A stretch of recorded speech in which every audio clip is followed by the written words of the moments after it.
Hi everyone. So the book that I read was Asperger's on the Inside by Michelle Vines. It was an ebook, so here's the picture. This is just Michelle's memoir of what it was like growing up with high functioning Asperger's and actually not getting her formal diagnosis or really knowing what she did have or her exceptionality until her early 20s. So the book just bounces back and forth from the past to the present, of her accepting and living life as a divorced mother of two with high functioning Asperger's. I definitely would recommend the book. It was an easy read and I found it quite enjoyable and really, really informative. So for my learning, it definitely changed the way I view this exceptionality. I think initially when I thought of high functioning, I may have thought they may not need as much support, or they may just need little support. And I was wrong. The book really got me thinking of different things, especially when it comes to us within the classroom. So, for instance, something that really struck me was Michelle talks about everyone in her life was always constantly trying to change her, whether it be at work or school or friends or family.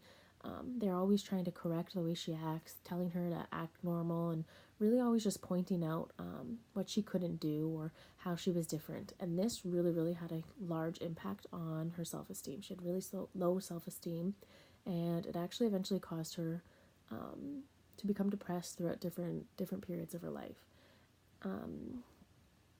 So the way she describes it is every day she would constantly wake up and she'd have to pretend to be someone she's not, just to kind of conform into our society. And she was just kind of trying to hide her little quirkiness, and people would kind of say, you can't say that, you're too blunt, you're too rude, you can't do that.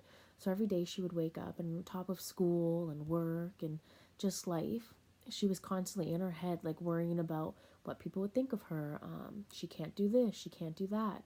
And then when a situation would happen, she would constantly obsess over it and think of, what if I said it this way, or what if things went that way. So it was just a constant internal battle that she would have with herself. And I just can't imagine waking up every day and trying to fight or pretend to be something that you're completely not. And for her, it wasn't just mentally, it was physically as well, because she had some sensory issues to light and noise, but she kind of just kept everything bottled up inside. And again, it just caused her to feel alone and really, really depressed. So I think after reading about her life and her different struggles, it made me realize that, for one, you definitely can't judge a book by its cover, and there are a lot of invisible exceptionalities and disabilities, and those students who may look completely quote unquote normal, or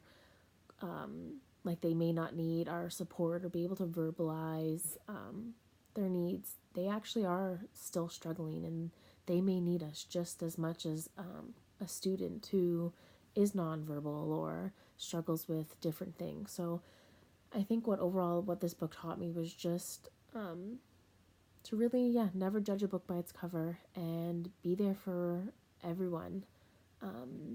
Like she said in the book, oftentimes after a situation, she would spend hours and hours kind of just going over different scenarios and different outcomes if she said this or said that. And I never really thought of that. So if something happened at school, she could go home and she'd spend the whole night like obsessing over it, and to the point where she felt sick. And I just think it's so sad. So I think, like, in the classroom, we may think that, like, the student doesn't care or they don't understand, but really it just could mean that they're having trouble processing, or they may need more time to process. So for one, I think if situations like that happen, something that would be good is to just kind of check in on your students a few days after, or it could be even just the littlest thing, but just checking in on your students and being there for them and being that support person can really make all the difference, because Michelle talks about not really having anyone there, and that's what she really needed, was just someone there. So overall, I think the book was really good. I really enjoyed it, and it definitely made me realize that disabilities don't always have a certain look, and we just need to be accepting and understanding of everyone.